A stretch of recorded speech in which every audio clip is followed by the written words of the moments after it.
Hey everyone, and welcome to the Conscious Christian Marriage Podcast. We're your hosts, Austin and Rachel Holt.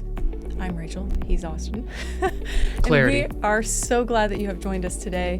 The first thing that we do is appreciate each other because we want to model this for you. This is something we do at all of our events, in every coaching call we ever do. We start them off with appreciations because it's that important. Yeah. And so I'll go first.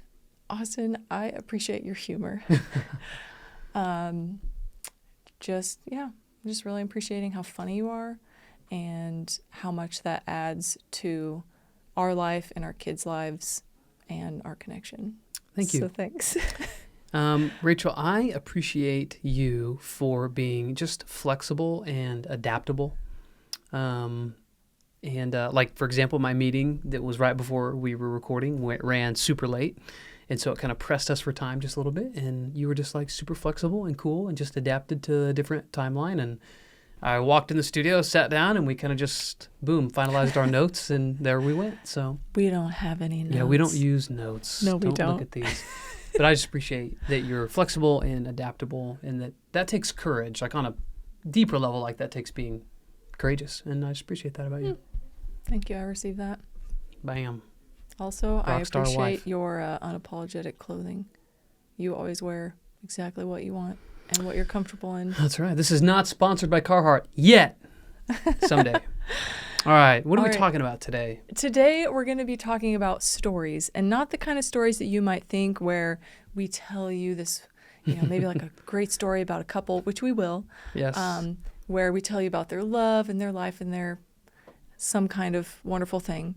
These are stories that may subconsciously be running your marriage, may be creating some drama in your life, and they may be creating disconnect between you and your spouse. Yeah. So one thing we like to say around here is the story I make up is, because, this kind of builds on what we talked about with expectations versus agreements, because a lot of those expectations are rooted in these stories we make up. Yeah.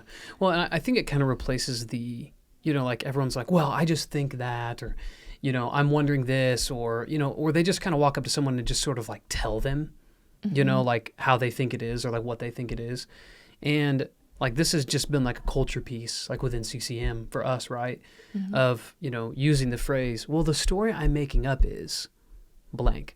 Or the story I make up about this situation is that you're upset with me. Or the story I make up about this is that you would rather go not eat at this place tonight and you'd rather stay home, And there's two paths here. Like the unconscious way is just to make up a story and let it run you, like what you're saying, and of course, like from a cognitive model, we know that most of the stories we tell ourselves are running all the shows, like if you tell yourself a story that all barbecue places are bad, you'll never have barbecue again, Yeah. And so, but if you tell yourself a story that all barbecue places are good, you'll be willing and open to go to barbecue places, and the same equates to relationships. And so the unconscious path that we really want to like assess today is the stories that you tell yourself that you aren't really conscious of yet. And those are running the show. Yeah. And so I think sometimes people laugh when they first get introduced to our culture, like the way we do things, because they hear us say this phrase, like, well, the story I make up is, well, that's the conscious pivot,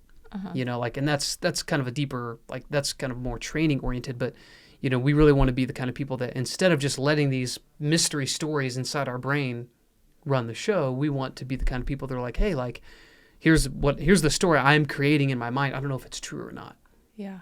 And I think the risk that most couples have to their marriage they don't know about is that there is a story running the show behind the scenes that they don't really even know about yet because they've never even thought to ask, like, is this actually true, or am I making up a story about it? Because stories, again, kind of in a cognitive model, which are stories, come from a lot of different things, trauma, nature, nurture, past experiences, all that. But, the stories we tell ourselves really coincide with our beliefs about people, the world, ourselves.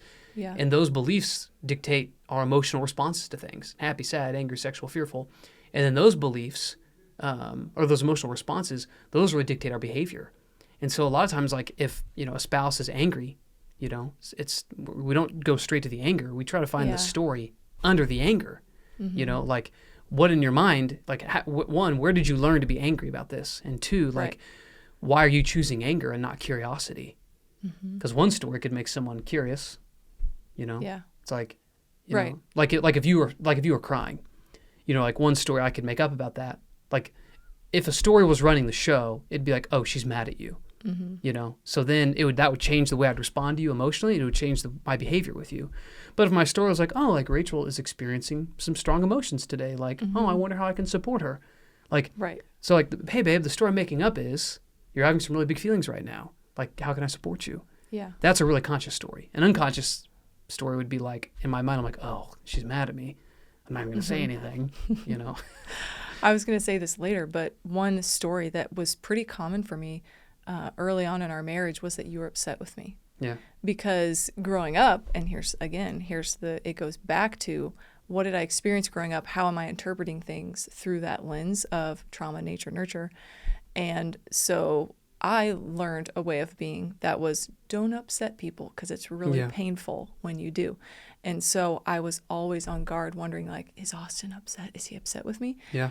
And I really appreciate your leadership early on. You're like, just ask me if I'm upset. Yeah. And so there was a season for a long time where I just asked you, I said, hey babe, are you upset with me? Mm-hmm. Yeah. And you say, no, I'm not. And I'd be like, oh, well, your tone was kind of this way. And you'd be like, oh, no, I don't know what's going on, you know? Yeah. And I also learned that I was extra sensitive to tone. And that was one of my landmines that I've since healed. But you were so gracious with me and helped me to just ask. Yeah. And that's part of the story I make up is Yeah. where you can just ask, hey, are you upset with me? Yeah. And typically when we ask, we just skip all the drama. We skip the whole drama triangle just by asking, you know, for clarity. Mm-hmm. And this kind of goes into like the why for today's episode, really. And the big why for today is that so many couples, even great couples with great marriages, where they get into trouble, where they stumble, is in unconsciously making up stories. Yeah. And again, we want to help couples go from unconsciously making up a story to consciously getting curious and learning the story, you know? And so, when couples do this, because we've helped a lot of couples really shift from this world of like everything is run by some made up story, and it's either definitely a story they made up and or a story they've made up and they don't even know what the story is yet because it's unconscious. It's in the subconscious still. Mm-hmm. It's not like in the prefrontal where they're thinking about it, you know? And so when couples shift from the unconscious story that they don't even know, that they're making up about their spouse's behavior, it, one, eliminates drama. Two, it creates a ton of connection in their marriage because they become more transparent. You know, it's like intimacy, right? Everyone's like, what's emotional intimacy? Well, intimacy means see into me. Mm-hmm. And you can't be emotionally transparent. You can't be intimate without sharing and asking and telling the truth and getting honest and getting clear. Yeah. And so when couples end the story, cycles, then they learn how to be really honest. They learn how to really tell the truth. You know, they learn how to bring things into the light, and they learn how to dig things up out of the dark and into the light. You know, it's one thing to just be forthcoming, but there's another level into like, I want to help you bring forth whatever you need to bring forth. Like if I can tell, like I'm like, hey babe, is there like something you want to share with me? You know, and you got to pay attention. Which you have asked many times. Yeah, and it's because I'm paying attention to that. Yeah. Because like I know that God made us to be in flow. He made us to be in love. Okay, because we're in love. Spoiler alert, I'm still in love with you. And so to remain in love, we have to remain interested at that level with each other. Like we have to be paying attention. I'm not going to notice you're having an off day if I don't pay attention to you. Mm-hmm. And so like I believe that God made us so that we could have like a harmonious, peaceful life. And when there is some type of, trip on the sidewalk, then he's equipped us to resolve that. But I can't resolve that if I'm not paying attention, if I'm not like seeing into you, if I'm not like studying. Like I'm like, oh, like, huh. Like Rachel was like kind of in a bad mood there, or like, that's even a story. What I just said is a story. Okay, so let me back up. Like noticing that you're angry. Okay, that's a story too. Noticing a symptom of a story. Okay, like if you pound your fist on the table. Not that I've ever really seen you do that before. Maybe at a child, but not at me, because I'm perfect. But like if you are pounding your fist on the table, it would behoove me. And I say this to you. I think you can vouch for this. I'm like, hey babe, how are you feeling right now? Or like, hey, like the story I'm making up is maybe you're a little frustrated with parenting today. How can I support you? Mm-hmm. That would be the conscious thing. The unconscious thing would be like, ugh, in my head, oh, she's mad. Ugh, she's having a she's obviously mad at the kids. So maybe Watch out for Rachel, or she might say something to you. Yeah, or maybe you're not obviously mad at the kids. Maybe you Mm-hmm. actually just had a memory come up of a time Yeah. that you were really hurt when you were younger, and you just like let yourself feel for a second, you know? But, Mm-hmm. you know, when couples end the subconscious story game that's running their marriage, and they enter the world of being able to understand the stories they tell and to ask for those stories and get clarity around that, that's what really opens up, you know? And then the evolution of going from the unconscious to the conscious is being able to say, the story I make up is blank. Because when we do that, we take full responsibility for the story, Yes. you Yeah. know? Because if I say to you, hey, I'm not telling you this is gospel truth, because I can't tell Rachel about her emotions. I don't get to tell her, oh, you're mad right now. Yeah. Oh, you're sad right now. Oh, you're aroused right now. Although you try. I do try, and I wish I could do that. I wish I could just be like, aroused you are, okay, in a total Jedi style. I might try that later. Although you have your ways, I will say. Boom. CCM. And so, you know, I don't get to tell you about your, you know, like your emotions are your, like that's your personal private property. You know, like I don't get to tell you how you are. Yeah. But if I say something like, hey, the story I'm making up is that you might be really sad today. Can I support you in that? Then I'm not accusing her. I'm not attacking her. I'm not throwing some story. I'm not taking some filter and trying to make it her reality. I'm taking full responsibility for the story that I'm generating from within. And of course, I'm doing that through some of my own filters, observations, our past experiences, all that.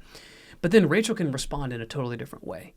So like, what's the difference? Like, I think this would be good for people to know, like, if I come at you and I'm like, wow, babe, I can tell you're mad right now, versus, hey, honey, the story I'm making up is you might be a little mad right now, seeing as you just punched a hole in the wall again. Just kidding. She doesn't do that. She doesn't do that. How does that feel? Like, how does that land differently for you? Yeah. Well, it honestly makes me think of that one episode of Parks and Rec where someone says to the guy, you're always up in arms about something. And he goes, I'm not always up in arms about something. Yeah. Yeah, that's good. It's a town hall meeting, whatever. Because they literally just said, you're always this way. And they're like, I'm not. Yeah. It triggers the ego. Yeah. And it comes off as an attack. And our brains are wired to keep us safe, to defend us. And so if our brains think we're being attacked, we tend to subconsciously go into defense mode. And so when you're curious and when you start the upward spiral, that's the great thing. Taking personal responsibility in this way starts an upward spiral. We have had so many good conversations, like you're saying, just connecting. Let me back up just a hair. Yeah. How does it feel personally for you? Oh, Yeah. Like when I say it one way versus the other way. Like if I come to you and I'm like, hey, babe, you seem pretty mad. Or if I'm like, hey, honey, the story I'm making up is you might be a little upset. Like, how can I support you? Like, how does that land I feel differently? seen Yeah. versus attacked. Yeah. Like that you genuinely care Yeah. and that you are interested in, and your goal is to help me figure it out.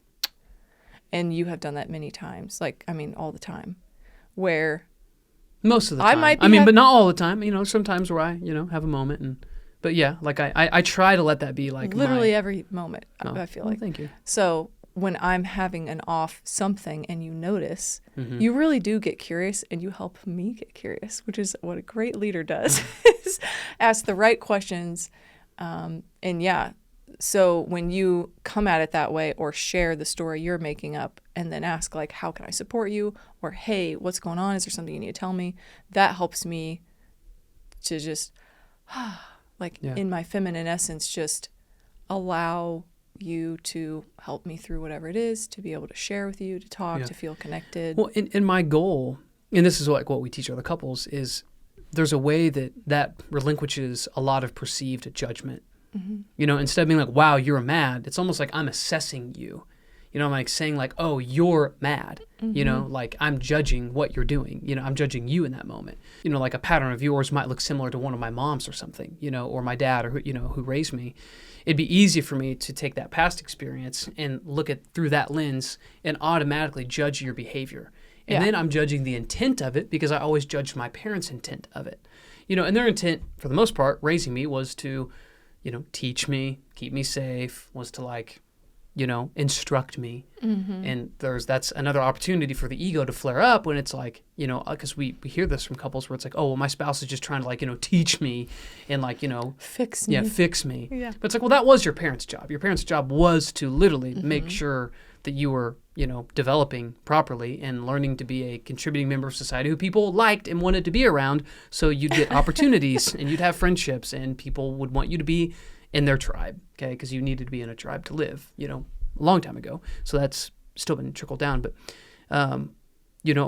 there's an automatic kind of labeling and judgment that comes with that, like you're mad, Yeah. And my goal, like when I say that to you, is like, hey, like, yeah, I want you to feel seen. I want you to feel loved. And like, I'm coming at this with little knowledge. Right. I've got some observations here. I saw you punch the wall. Just kidding. People are going to start thinking that you're a wall puncher. And a table People pounder. are going to start hashtagging under this video, wall puncher. And then they're going to take this Andy and auto-tune Bernard. it. I was just thinking of that. Thank you. But yeah, I mean, I want to remove the opportunity for that labeling or that judgment to where you're just like, because again, I'm coming at it with just a observation, just with my senses, right? So it's like, hey, like, I'm noticing that you might be upset. Like, is that accurate? How can I help you? How can I support you? And then you have a chance to fill in whatever blank you think is necessary for me to get it so I can support you. Yeah. So that supports you. And I think it's a good way for me to avoid the judgment or avoid putting a story on you. Because the negative story would have just led to a downward spiral. I might not have even tried, and I might have responded in like kind. I might have responded the way I would have responded to my mom if my mom had done that when I was younger. Yeah. So. And by doing that, you just jump right over the drama. You just skip it. Yeah, exactly. Just, I didn't feel the need to fix you. I didn't have to act like a victim. I didn't act like a villain. We're going to do another podcast episode at some point on what we're talking about here, hero, victim, villain, which is based on the Cartman triangle. But yeah, like we can skip all the bull, by just telling the truth and asking for the truth. And this is a whole nother topic. Always over communicating, and so many times in marriage, just a quick aside, we see drama come from this single thought, which is like, well, you just should have known that. You just should have known that automatically. You just should have done that automatically. We've been married long enough. You should know by now. Yeah, you should know by now. You should just have done that automatically, because it's so funny. Like, even think about the classic marriage book that just gets quoted all the time. Love and respect. It's a great one. If you love the wife, she'll respect the husband. If you respect the husband, he'll love the wife. In a macro sense, that is true. But one person's picture of love might not look like another person's picture of love. Yep. One person's picture of respect may not look like another person's picture of respect. So let's just agree that that premise is true. And it is true. The more I feel respected, the easier it is for me to love you. Now, I love you whether I feel respected or not, because that's what I agreed to before God and before you. So whether you are respecting me well or not, I'm going to love you. Okay, there's not a condition there. There's a cycle that feeds, but it's not conditional. Not in our marriage, at least. And so, but my thought of you respecting me might look very differently than your perception of what respect looks like to a husband, because you were raised by another married couple who ended up divorced. Okay? Yeah. So you maybe didn't always see, telling a story about that. Yep. You might not have always, my story I make up is you maybe didn't always witness a great example of what respect and love look like in a home. Yeah. And so if I were to say to you, well, Rachel, you should have known to respect me. Well, it's like, what does that look like? Until we define that and get really clear. So if you're watching this and you want to really elevate your marriage, like you really want to level up your marriage, I would get real comfortable with the idea of over communicating and always asking for clarity and never having a hidden expectation your spouse will do X, Y, or Z ever. Okay? Ladies, if you just have this hidden thing, well, he just should have known this, you're going to have a hard marriage. Now, if he happens to do that, enjoy it. It's like a cherry on top. Yeah. Okay? But if your spouse is forgetting to pursue you, it's not that he doesn't love you. And this is another conversation on the masculine feminine, which we'll do down the road. It's not that he doesn't love you. It's that it's not in his masculine nature that once you're married to constantly pursue you. So if you're wanting more love put in the love tank, just remind him and he'll do it. He'll probably move heaven and earth for you. You may just have to remind him. Yeah.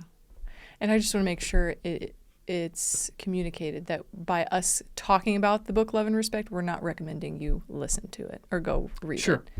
So just want to make sure that's yeah, clear. Is what it is. Yeah. Yeah. So, so let's share a few examples. Let's share a couple good examples of maybe, the hidden story that was showing up in the marriage and kind of running things. A pretty common one is something around like the husband not calling the wife, or at the end of the day when the husband's leaving work, the timing of that, like, hey, when are you going to be home so I can have dinner ready? All of that. There can be so many stories attached to it. So if we're going to get super specific, it could be because, we've heard a lot from a lot of different couples. But let's say the wife is like, you don't call me on the way home. Or the husband doesn't call on the way home. And she says, the story she's making up is, he doesn't call me because he doesn't care. Like, there's more important things to him. If he really loved me, he would make sure I knew when he was going to be home, or he would be home right at 5. And if he wasn't, he would call me and let me know if he really loved me. Yeah. And that's like the feminine does it a lot. If he really loved me, he would just blank. And so what the wife could say, of course, there's a hidden expectation there. There's a story, and there's quest, right? Just skipping the drama triangle by asking for what you want. So if this was the conscious scenario, let's say you didn't call me on your way home. I thought you were going to be home at 5. I could call you, or whenever I do get a hold of you, I'd say, hey, babe, the story I made up was that you didn't call me because you really don't love me. Yeah. Or because listening to a podcast about whatever was more important on your drive home. Yeah, you were calling other people, and I feel like that means they're more important to you. Yeah. Whatever it is. And then, we could have a conversation about that, and either you would ask me what I want. Yeah. Like, hey, do you have a request or a new agreement? Or I could ask or I would share what I want. Like, I would really love for you to come home right at 5, and if you don't, to let me know, either just text or call so I know you're not dead. Yeah. Yeah. Yeah. The story I made up was you got in a car wreck and died because I didn't hear from you. And then we could make a good agreement around that. Yes. Yeah. Because a lot of times these conversations are either predicated by or followed by an opportunity to be emotionally transparent. Yeah. It's like, hey, the story I'm making up is I'm feeling sad, and I think what it is that you didn't call me on your way home, and you usually do, and I felt kind of scared, and then I saw on your phone, because I'm tracking your phone, that you're listening to a podcast about baseball, which I don't. It's cool, though, if you do. And you could have called me, and you didn't. And I'm just feeling like, man, if you were really excited to talk to me, you would have just called me. The conscious thing would be like what you said, which is like, hey, this is the story I'm making up. And then I would normally say, like, oh, I really appreciate you sharing that with me. Can you tell me more about that? How can I support you? And we would resolve it. Yeah. That's a really good example, because we do hear that. That's when we hear all the time. Yeah, it's pretty common. Yeah. Let's see. What was the next example we were going to share? I think a good one from our marriage that I'd be willing to share is that I think I really used to carry this story. I remember, and Mom, if you're watching this podcast, I freaking love you. Okay, I literally just was on the phone with you like an hour ago. I love you. I remember my mom would say, just kind of jokingly, like about my dad. She'd be like, well, my dad never changed diapers. He just never changed diapers. And I think I kind of carried this complex that like, man, I've got to be like super dad for you to like really see me as a great dad. And I have a great mom and a great dad, and there's nothing like that's mixed up in this statement. But like, I think it was like, I just kind of carried this thought of like, oh man, well, like I got to be like the super dad who changes diapers and gets up in the night with them and does all the dream husband stuff for you to see me as like a dream husband. And like, we have 4 kids. Yeah. Our work is intense. Our parenting is intense. We don't spank.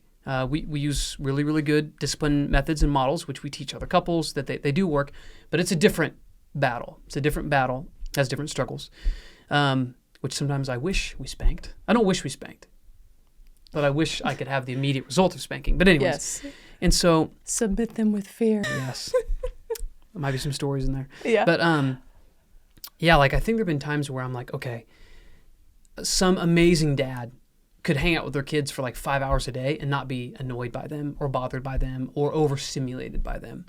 And like, because of like the nature of our work is really intense. We do a lot of deep emotional work with people. And so like, there's sometimes where like I come home, whether that's even at 1, 2, 3, 4, 5 o'clock, but like I come home, I'm with the kids, and like sometimes like an hour in of them just being like crazy town, because we have 4 littles, okay? 9, 6, 4, and 2. 9, 7, 4, and 2. And like, I used to carry the story that's like, oh man, like if I can't hang out with the kids for like 4 hours without getting a little frazzled like Rachel's not going to think like I'm an amazing dad. And like we've had good conversations about that. Like I've shared that with you and you've like responded really well to me and just like helped me feel seen and me feel loved. But I definitely used to let that story run of like, I don't want Rachel to have a similar feeling about me. Like, oh, Austin doesn't change the diapers. He never this, he never that. He was never this enough. And it's like my mom even meant that about my dad. It was just an observation of like, well, yeah, like she got up in the night and changed the diapers. But I like internalized that. So I just like kind of carried this story that like if I couldn't, be with the kids for 1 to 4 hours, like feeling slightly like, panicky, that, like, you didn't think I was like some amazing father. Yeah. But like I was able to like kind of bring that story to light, and it really helped us be more synergistic in a lot of different ways because I was able to find the story. And there's a whole method that we teach to help couples really find these stories. But, I was able to kind of find that story and bring that, and that has really helped like our parenting and stuff. Yeah. So. Well, and realizing that your masculine was not created to be nurturing, 24/7. Yeah, and that's so right. That's more my role, and I'm slaying dragons. I mean, come on. Yeah, that's right. It's a fun example. Thanks for letting me share that. Okay, so we want to pause real quick and just talk about our nonprofit shout-out, nonprofit highlight for today. Today's episode's nonprofit is God's Bucket Brigade, which is actually located here in Kansas City, and it's led by a dear friend of ours, John Higginbotham, coolest last name on the planet. This is an amazing ministry, and it's actually kind of easy to figure out what it does. God's Bucket Brigade. And what they do is they take buckets that are full of amazing supplies, and they give them out to the homeless population in Kansas City. They're now in multiple states. John actually attends our church. We've watched him start this nonprofit from day one. Super cool. Total act of faithfulness, total act of just following the Spirit of God. Yeah. And God has blessed this ministry. It's grown. It's exploded. So we encourage you guys, pause this episode, go to godsbucketbrigade.org. Okay? Donate some money, 5, 10, 100, 5,000 bucks. Say it 5 times whatever fast. You want. Yeah, say it 5 times fast. Never forget the name. godsbucketbrigade.org. Got it. Drop them some money. Tell them you heard about them through CCM, Austin and Rachel. And John, we love you, man. Thank you for your amazing work that you're doing in the world for the homeless population in Kansas City. It's so fun seeing a bucket out, because of the good work that you and your people are doing. So godsbucketbrigade.org. Check them out. We love them. Yeah.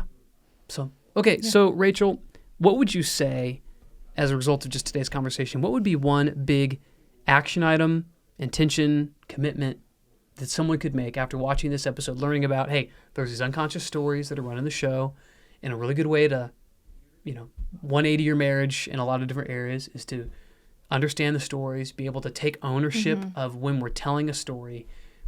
What's a good action item that they could do today that would help further their marriage? Yeah. Help them become more conscious in their marriage? I would make a commitment to every time you feel yourself getting upset about anything or irritated or there's any kind of disconnect between you and your spouse, to get curious. Yeah. That alone is really powerful, and we talk about that a lot. And there's lots of tools to draw upon, but the first thing is to get curious. Yep. So getting curious and asking yourself, what story am I making up today?